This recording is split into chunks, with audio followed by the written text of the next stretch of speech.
Olá, seja bem-vindo a este terceiro e último bloco do programa Checkmate, que tem o prazer de receber hoje a presidente do Sindicato dos Agentes Penitenciários do Rio Grande do Norte, Vilma Batista. Vilma, a gente tem um fato recente que repercutiu não só nacionalmente, mas internacionalmente, que foi a rebelião no presídio de Alcaçuz. Eu queria saber a sua ótica como presidente do Sindicato dos Agentes Penitenciários, que acompanhou tudo de muito perto, o que de fato motivou o início da rebelião? O que é que faltou ou o que é que de fato estimulou aquela rebelião que repercutiu nacionalmente e internacionalmente? Pois bem, o motivo já não é recente, não foi iniciado naquele dia. O estado do Rio Grande do Norte, desde 2015, já havia um rompimento entre essas facções. Na verdade, as facções já foi dissidente uma da outra, mas assim, elas entraram... Para contextualizar, uma facção criminosa local e uma outra de âmbito nacional. Nós tínhamos em 2004... se ramificou-se aqui do estado do Rio Grande do Norte, uma facção em nível nacional, que diz paulista, e em 2013, essa mesma facção, houve um dissidente dessa facção e foi criada uma outra facção contraponto a essa facção. Daí até então eles viviam harmonicamente, mas em 2015, através já em nível nacional, já no Rio de Janeiro, uma facção que também, aqui no estado do Rio Grande do Norte, essa menor facção, que é o Sindicato do RN, essa facção, ela se juntou às demais outras facções que foi criada no mesmo intuito em nível de Brasil, nos outros estados, contrapondo essa facção nacional, que daí, em 2015, eles já tinham se iniciado no Rio de Janeiro, a briga essas duas facções, e foram desencadeando nos estados. Mas aqui, especificamente no estado do Rio Grande do Norte, acirrou-se esse enfrentamento em 2015. Em 2016, lembrando que nós tivemos aqui 60 mortes dentro das unidades prisionais, que já vinham, era uma guerra interna que só nós, agentes penitenciários, vivíamos, o terror interno. Mas, infelizmente, agora esse ano, com o que aconteceu em Manaus, já havia assim, indício que iria acontecer, não só aqui no estado do Rio Grande do Norte, como em outros estados. Mas o estado do Rio Grande do Norte, como era um estado que já vinha anterior, inclusive esses outros, então a possibilidade era bem maior de acontecer aqui no estado do Rio Grande do Norte, que foi isso que aconteceu. Os agentes penitenciários já estavam aflitos. Há muito tempo nós já tínhamos avisado, a própria secretaria, os próprios órgãos de segurança, também o próprio judiciário, tinha ciência disso, próprios relatos dos próprios presos, dos acontecimentos que a gente já vinha, que poderia ter esse enfrentamento. Não especificamente só lá em Alcaçuz, como nas ruas, como dentro de outras unidades prisionais. Então é um processo mais amplo, histórico, não apenas o que aconteceu naquela noite. Não é. Infelizmente não foi. Bom, vamos a mais uma pergunta. Vilma, alguns agentes penitenciários, eles são vistos pela sociedade como corruptos. Isso. E como facilitadores de entrada de drogas, de armas, celulares. E também, puxando agora também para um lado da última rebelião que teve, assim quando a rebelião estourou, vimos pela mídia que a maioria estava armados e tudo mais. E às vezes algumas pessoas ficam se questionando como aquela arma entrou ali, como foi o método de entrada dela. Qual a sua opinião a respeito disso? É justamente um dos trabalhos que a gente vem fazendo em prol do sistema penitenciário e específico para os agentes penitenciários. Porque nossa profissão, além de arriscada, ela também é discriminada. Então, as pessoas em si não têm, e o próprio Estado não divulga as reais condições das unidades prisionais, os reais acontecimentos que acontecem dentro das unidades prisionais. Um fato é que a maioria das mulheres, quantas mulheres têm presas dentro do sistema penitenciário, quantas pessoas são presas cotidianamente ao redor das unidades prisionais jogando materiais ilícitos. Aí, assim, considerar uma categoria como corrupta, além de ser desumano, é totalmente arbitrário inclusive pela prestação do serviço que a gente presta. Então, o que aconteceu ali em Alcaçuz, as pessoas não sabem, mas aquelas armas que apareceram ali, inclusive, já existe a investigação, inclusive, nós fazemos parte, inclusive, os interessados das investigações, porque para a gente é muito importante, até porque nós estamos preparados para trabalhar com o bandido. e não do lado do bandido. Então, se tem um bandido, nós em si fazemos questão de descobrir quem é, o que foi, como será. Então, no caso ali em Alcaçuz, depois daquela rebelião, nós, agentes penitenciários, inclusive, já existem vários vídeos e várias pessoas foram apreendidas também ao redor daquela unidade prisional. A própria Força Nacional prendeu várias pessoas tentando jogar munições, armas, pistola. Olhe com todo aquele aparato de segurança que estava após deflagrar a greve. Imagine antes do dia 14 que nós só tínhamos 2 guaritas ativadas, onde a maioria da população que vive hoje ao redor das unidades prisionais são família dos próprios presos, né, que se instalam ali para dificultar. Então, assim, é muito leviano apontar os servidores penitenciários naquela ocasião onde se existia todos os fatores, inclusive relato dos próprios presos que receberam armas, que foram arremessadas, o trabalho dos próprios agentes penitenciários, né, que estavam ali tentando coibir de todas as formas, arriscando sua própria vida.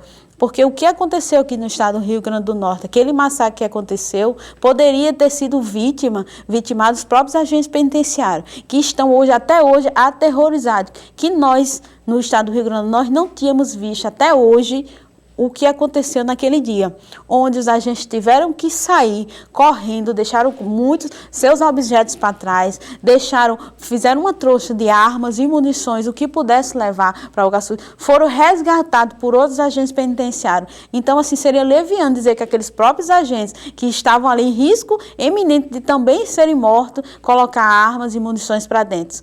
Então, assim, é preciso mais humanidade e conhecimento, né? E a nossa crítica maior não é para a sociedade em si. A sociedade vê o que passam para ela. Mas cadê o poder do Estado? Cadê o Estado que não ajuda aquele próprio servidor? Tanto é que os agentes já estavam com tanto medo que poderia acontecer e sabiam que poderia acontecer aquilo, né, que a ideia seria que os próprios presos ameaçavam todos os dias, as próprias famílias de presos já estavam psicologicamente abaladas e conscientes que aquilo iria acontecer, era uma coisa nítida. Que os agentes... Quantos agentes tinham lá em Alcaçuz? Nós tínhamos 5. No pavilhão 5, nós tínhamos 5. No pavilhão, em Alcaçuz, nós tínhamos 7. Eram 2 unidades diferentes. No dia, nós tínhamos 5 agentes e 1 de área operacional. Ao todo, nós tínhamos 6 agentes. Para fazer a visita, liberar os presos, ainda liberar os visitantes e ainda ter o controle dos presos da cozinha. Quantos presos? Nós tínhamos 14 presos que trabalham da cozinha que ficavam na parte de fora, não dentro do prédio como hoje.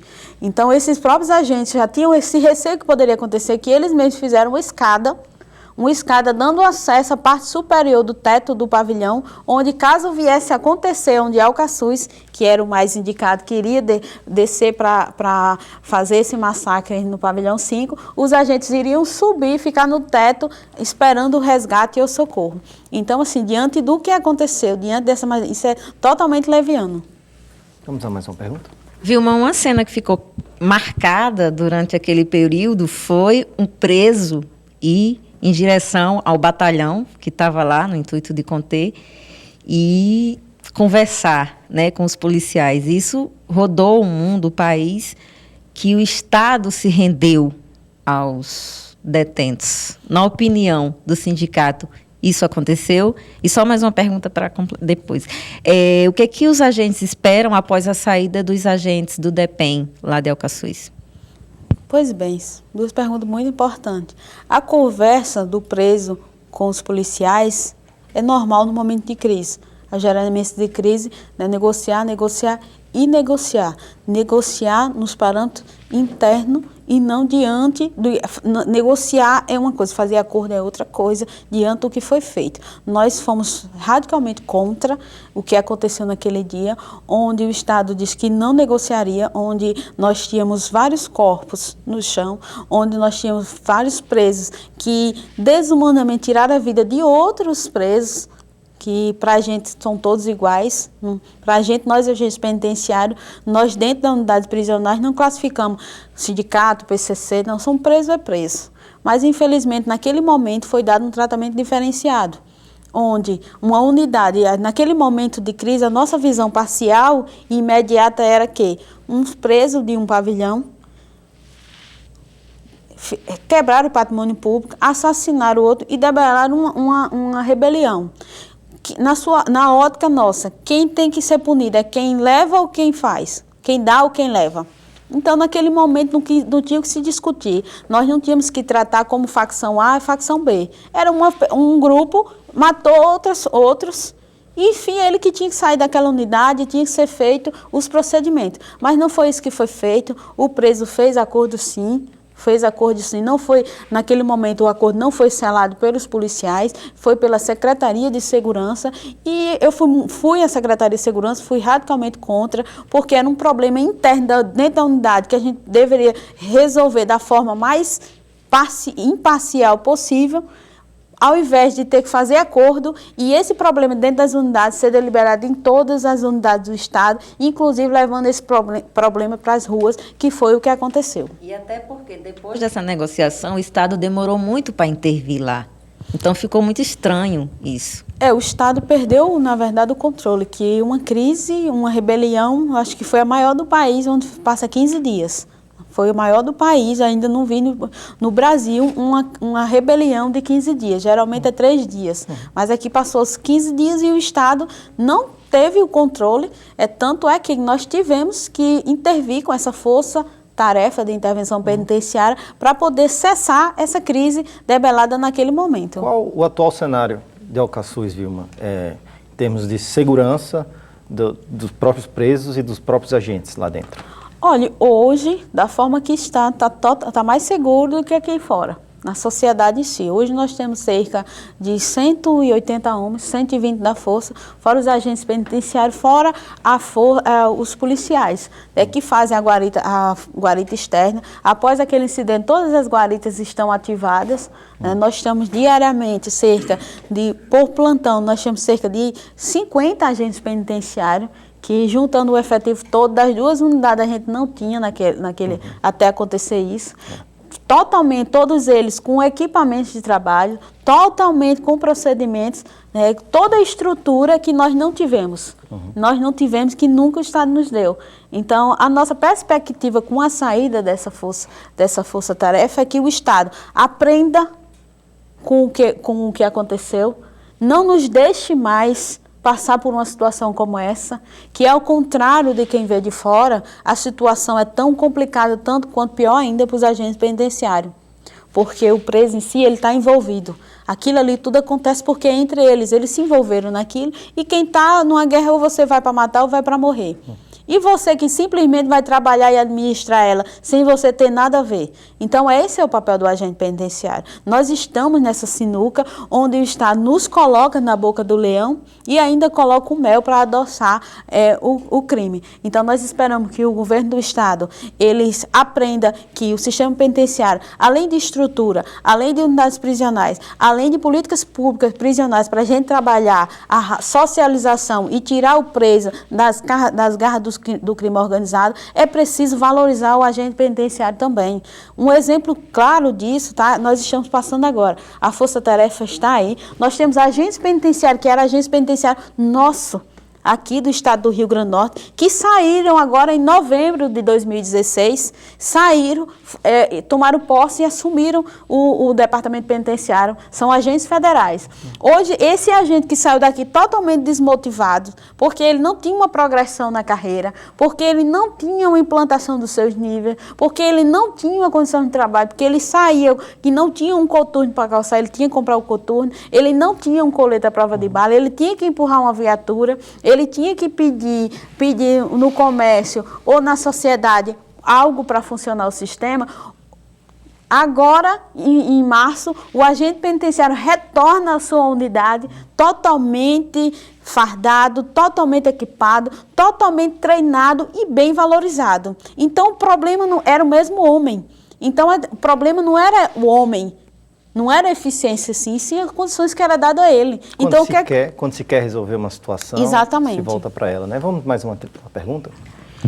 Os presos já fizeram publicamente uma ameaça de quando a Força-Tarefa for embora, eles vão se rebelar novamente. O que vem sendo feito para tentar evitar isso?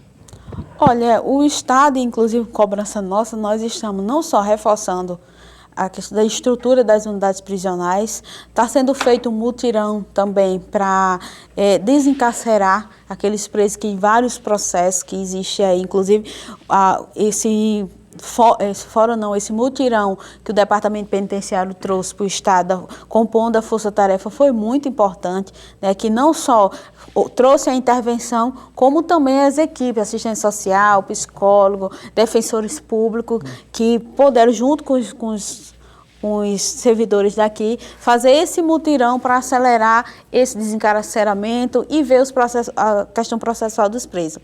A questão também é a questão de estrutura.